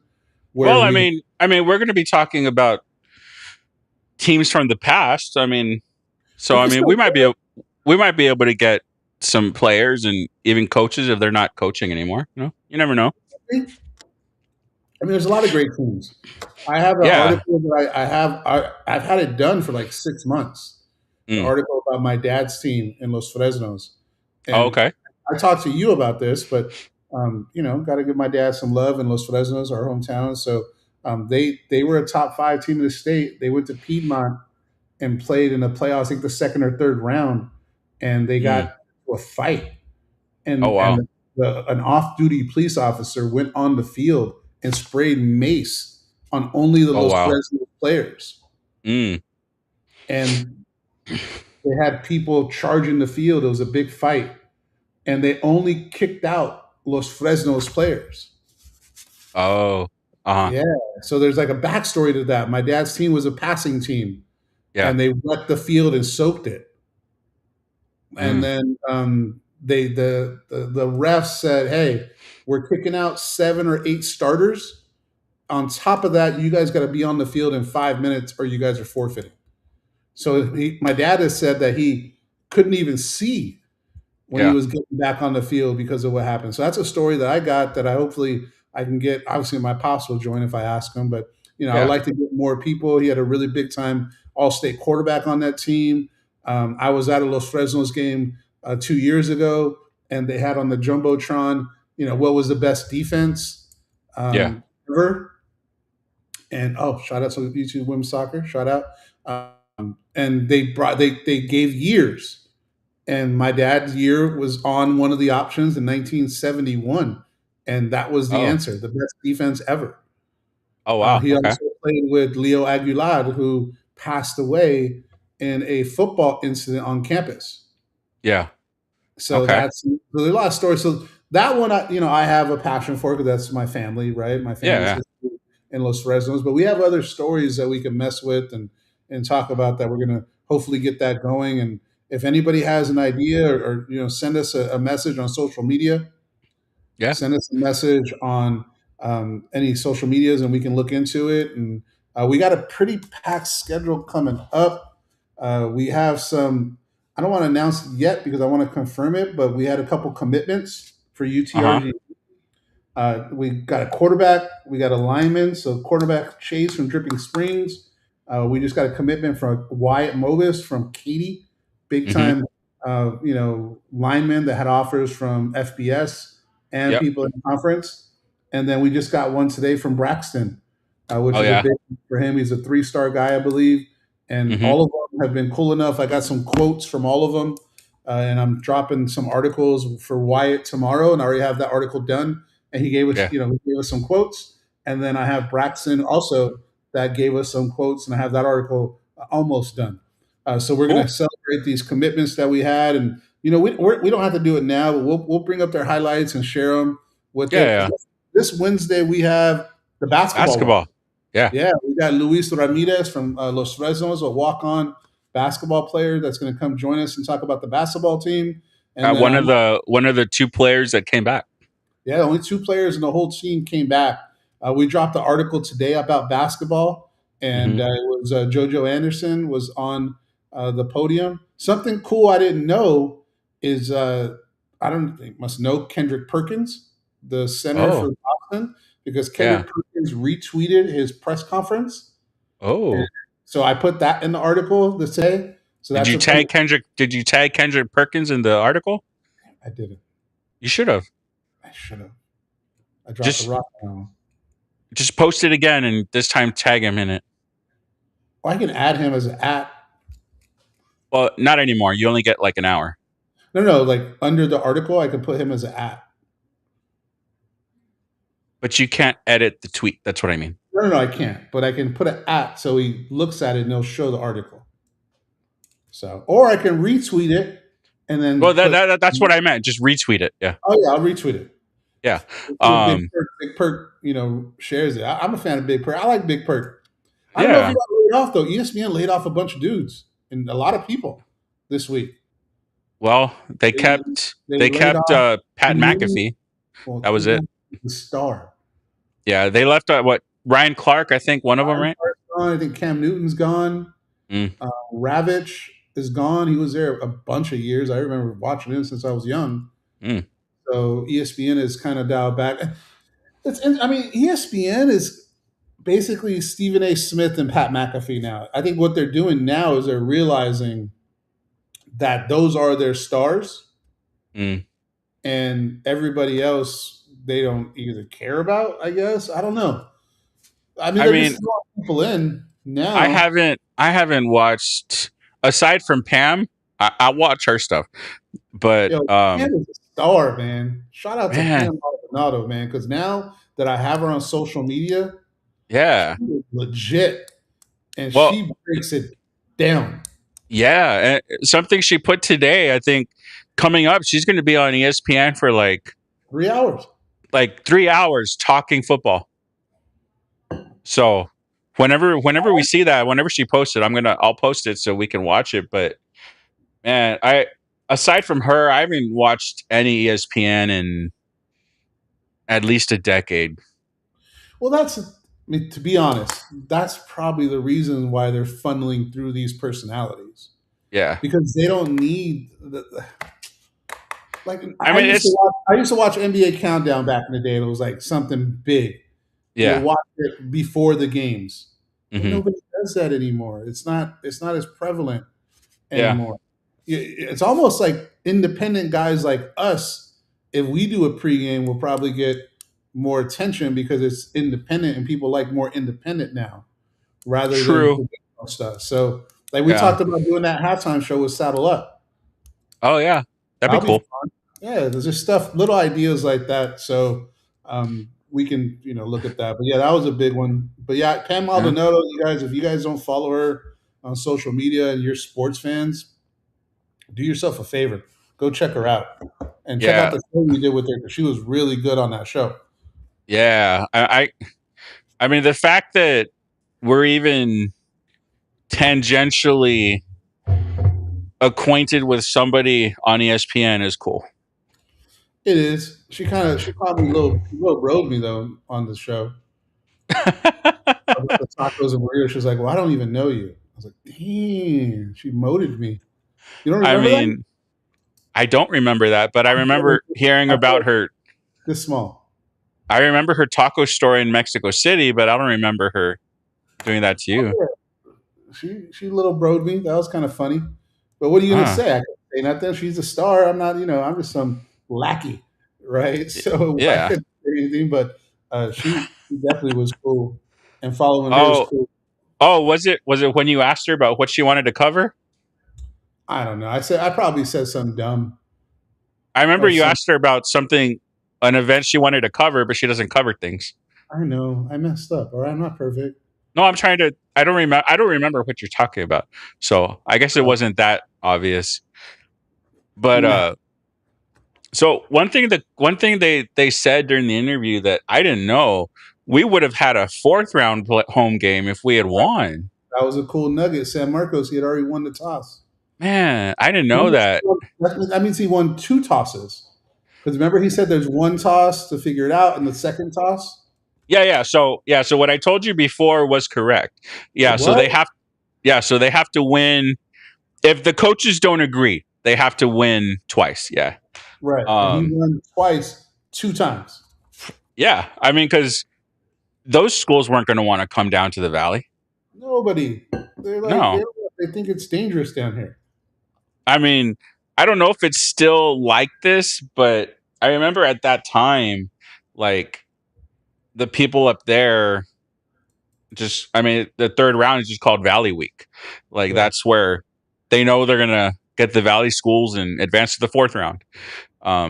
My brother actually got kicked out of MacArthur.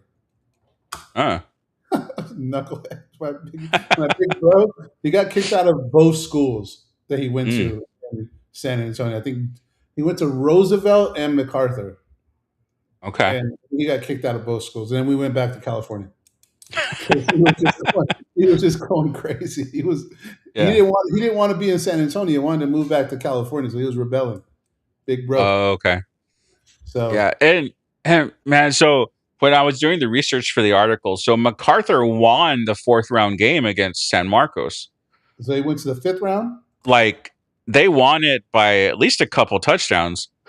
And so so MacArthur went to the state semis when they made it to the 5th round.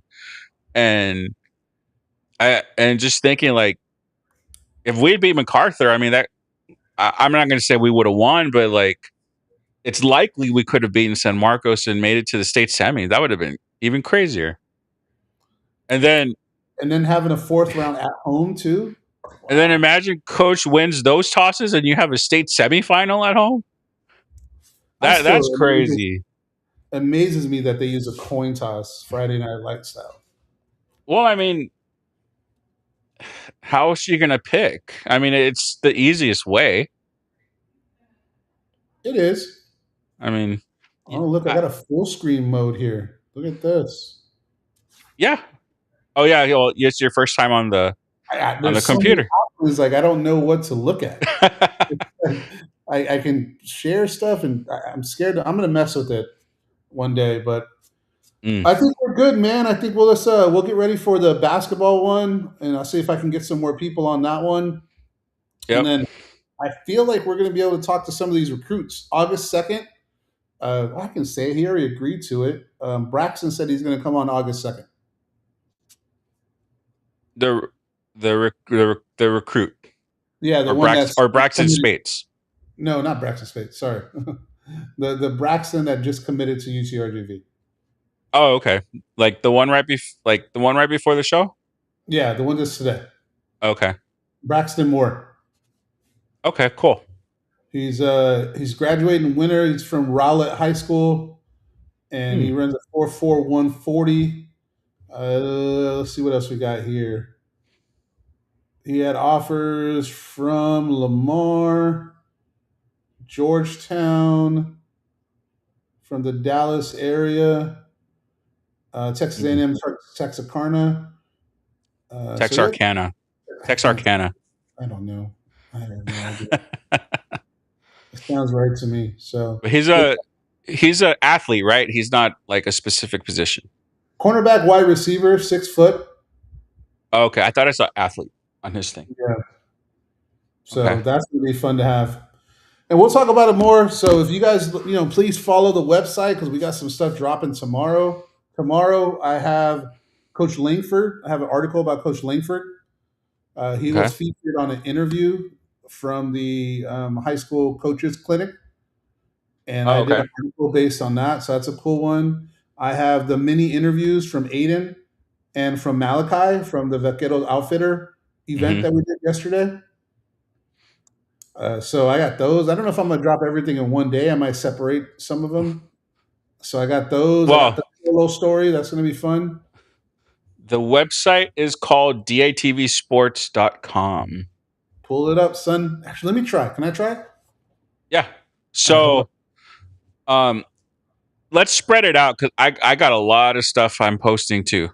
So, this week leading up to fall camp, which starts Wednesday, we're gonna start releasing our. No. Can you see it? Yes, but is it working? Well, hide and unhide your thing on the layers. Oh, I forgot how to do that. Hide and unhide. So now we go here. So press the I. There you go. Okay. And then can I go back to it, or how does that work? Take off the I. Yeah, you can go back. You can go to the tab now. We're good here? Yep. All right. I can see what you're doing. I've actually posted it already for Langford. I just haven't shared it. I just put it out there. So if you want to check that article out, we've obviously done a couple things on football. So we have the media day that we did for Marco. Eddie Lee, another one that just came out recently. Eddie Lee is on the watch list for Saskatchewan. How do you pronounce that, dog? Saskatchewan. Whatever, the Rough Riders. So he went up there and threw for them. So the GM asked to see him. He went out there. That picture is actually the picture he posted on Instagram. Oh, nice. So he was at Mosaic Stadium, and he went out there and threw for them, and then he was able to get on their like potential signing list. The that's a big deal negotiation for list or whatever it's called. Negotiation list. So we highlighted that. He did an interview with Saddle Up where he talked about CFL. So I wanted to make sure we gave our boys some shout outs, and we were able to talk about that. And then obviously linked him there. Nayla Harris. I don't know if everybody knew this, but we have a baller athlete, track athlete. She placed 6th in the U.S. Track and Field Championship that just happened this weekend. She ran 11:09. Nice. A stud that is from here that was that went to school here and redshirted.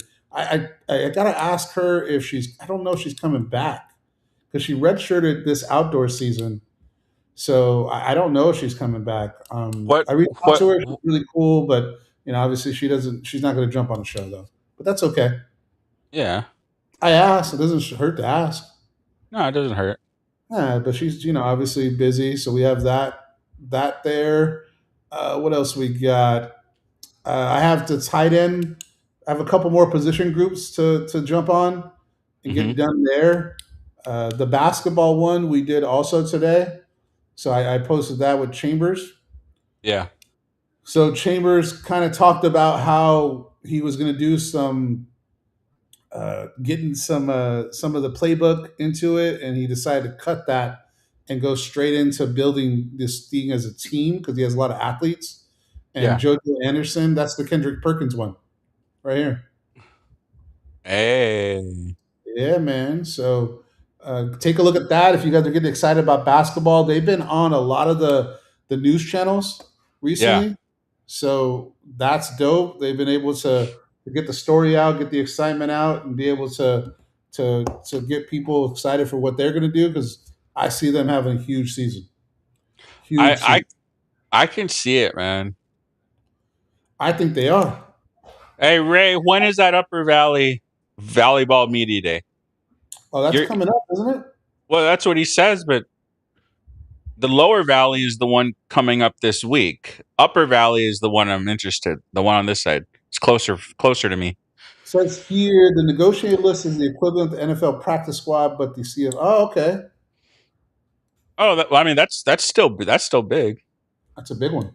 Yeah. So I've got a lot of stuff coming too. So what do you got? This week, Friday morning at McAllen. Ooh. Okay. Let's go, Ray. Let's go to that. So once you give me the go ahead, I'm gonna start dropping the shorts and stuff and articles from Media Day. Yeah. So hopefully we can get all that stuff out this week. Because fall camp does start on Wednesday. And then I've got an article done previewing District 31-6A for volleyball. Nice. So I'm gonna start putting out previews for all districts in the valley for volleyball. Because their season starts a lot sooner. Like I think their first game is like August 8th or something. So I'm gonna put all that out before they start, and then I'm gonna be doing the same thing before high school football starts. But high school doesn't start till like the 28th, so we've got more time to do that. And we got. Oh, sorry for cutting you off. Go ahead. I need to check my work schedule, but this one is in McAllen, so I'm planning on going to this. Ray, the volleyball one. Yes. He just says then at the last second Marco cancels, and I will laugh. That was me. Actually, that was both of us. I want to go to this one because I'm doing an article, and the athlete is going to be there. I would like to try to get a quote. Well, hopefully the athlete is there, but yeah. So I've got 31-6A dropping for volleyball, then all the Southland stuff, the media day stuff that we're going to start putting out. What else do we got this week? We'll have this week's press conferences for UTRGV basketball whenever they drop those. So much stuff. It's getting fun. I know. And it's going to get even crazier in August. Well, it's gonna start getting crazier. I guess Wednesday. Let's see what football starts putting out. I mean, they're going to have press conferences too.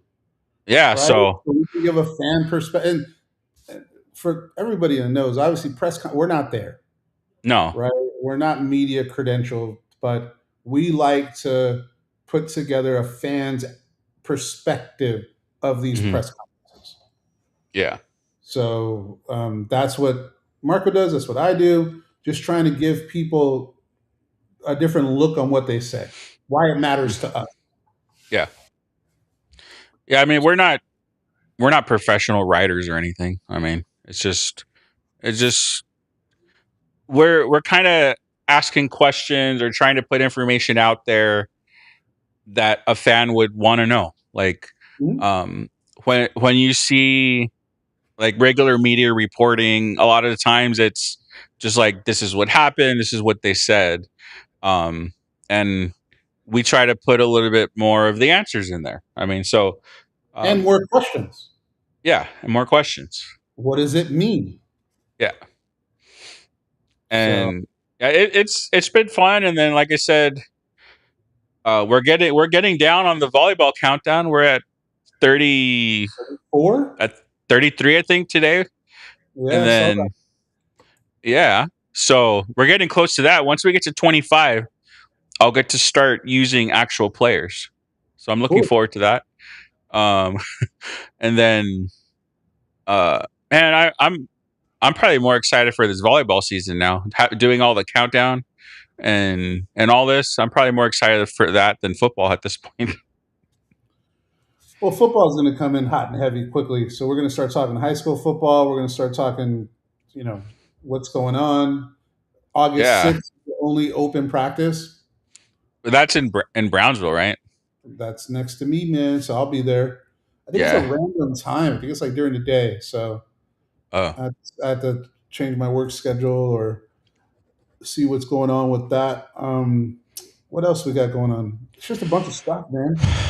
Yeah, I mean, we're like I said, we're planning to cover as much as we can. So UTRGV wise, we're gonna have football, volleyball, men's and women's soccer.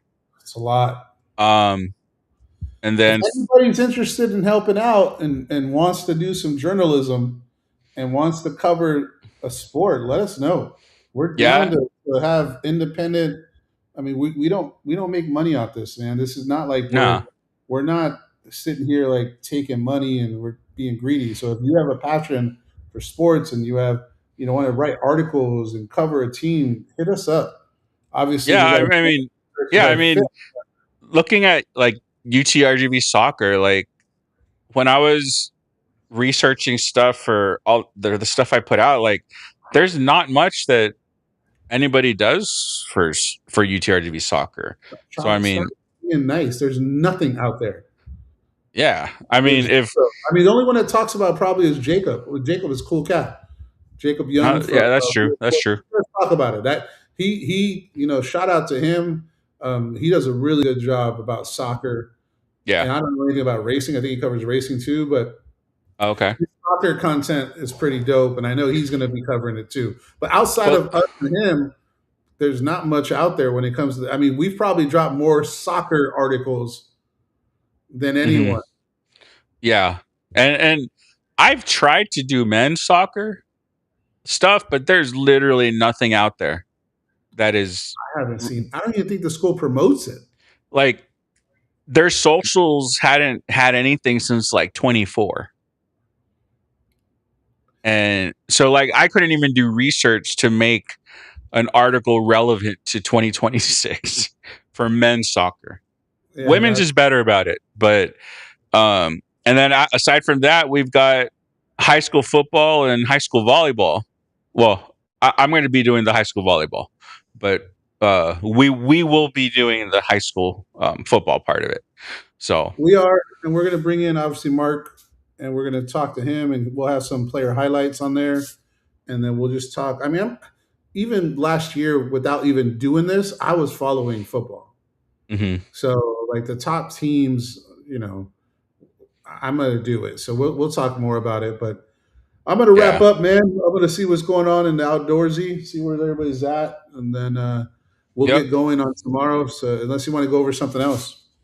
Nah, I have a class at 12, so I'm going to try to get a little nap in before midnight. So get it done. Well, shout out to McAllen Memorial 2016, Robbie and Nick. Shout out to Coach Littleton. Thank you guys for coming on. Hope you guys really enjoyed this, and I hope that we can do more of these and just have people celebrate the team, celebrate, you know, guys that played on the team, and just reminisce.